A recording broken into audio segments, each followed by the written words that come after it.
I often say the most interesting thing in life is not the wealth or the position or the principles you hold, it's the people you meet along that life's journey that make life enriched.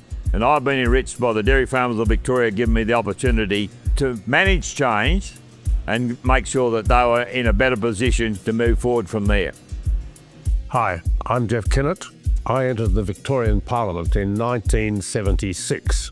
And there were two areas that caught the attention of most of my colleagues. One was the dairy industry and the other was the egg industry. And then over the passage of time, it came to our realisation that the dairy industry was going through a great deal of change. And that led us to the view to deregulate.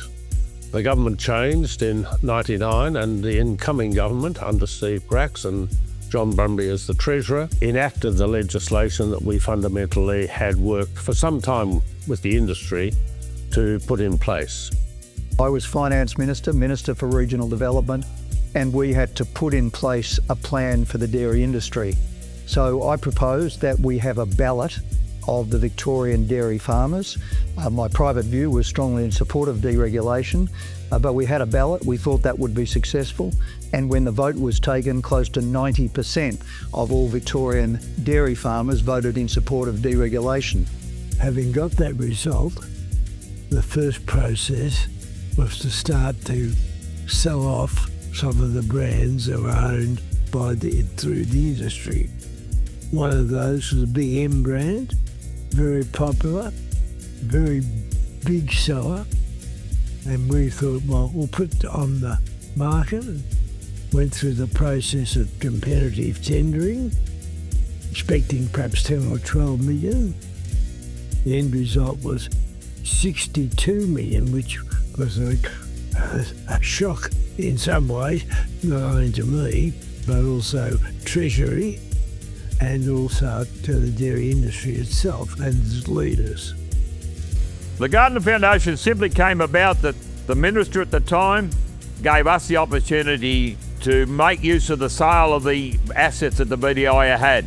We could have lost it back into state revenue, but thankfully to Keith Hamilton and John Brumby at the time and the Victorian government, they said no, those assets should be used for the benefit of the Victorian dairy farmers and the manufacturers. So when that opportunity arose, we took it, and we didn't quite know how we'd put it all together, but we did that successfully.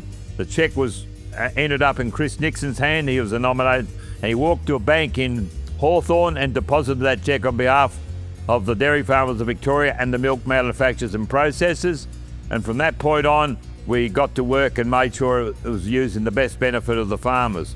And so it's returned to the industry, 60 million or so, all went into the Geoffrey Gardiner Fund, named after the late Geoffrey Gardiner, who was a charismatic leader of the dairy industry. And the rest is really history. It's been extraordinarily successful. It's supported many great projects over 25 years in the Victorian dairy industry.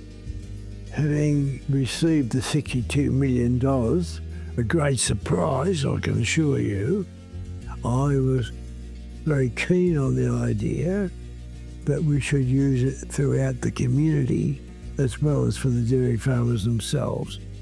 And so the schools, the social events, the churches, the local pubs, all of those things make up a country community, and that makes a thriving country community. I'm Chris Nixon.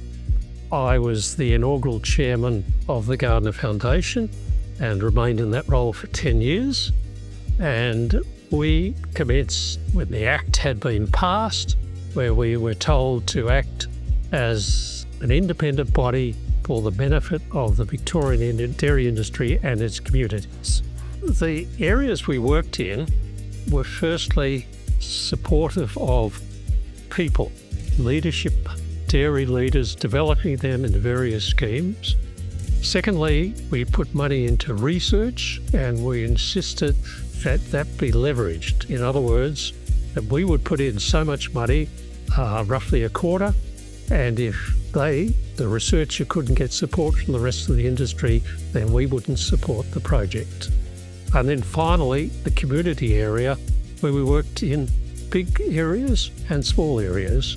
I find it really pleasing to find out that these things have resulted, that the Gardiner Foundation has managed its funds so well, supported so many people, and yet still has a very, very healthy balance. Wasn't dwindled away, was used wisely. When an idea is struck and you entrust a group of people and a board of directors to take on board a large capital sum, you often find that capital sum being wilted away or disappearing or rediverted to something else. Today, it still exists. That fund has now grown to a corpus of $180 million, so it's grown 3 times the money that was handed over to the industry. And it's a very important part for the dairy industry as a whole. I think anyone who has participated in a Gardiner program understands that they are doing so on the basis that they will contribute somehow back to industry. We have got some incredible young people out there that I see could be future leaders, and I encourage every single one of you to put your hand up when Gardiner come calling and offering whatever opportunity it might be to further your development. The Gardiner Foundation has been a great importance, not only to the dairy industry, but to the whole of Victoria.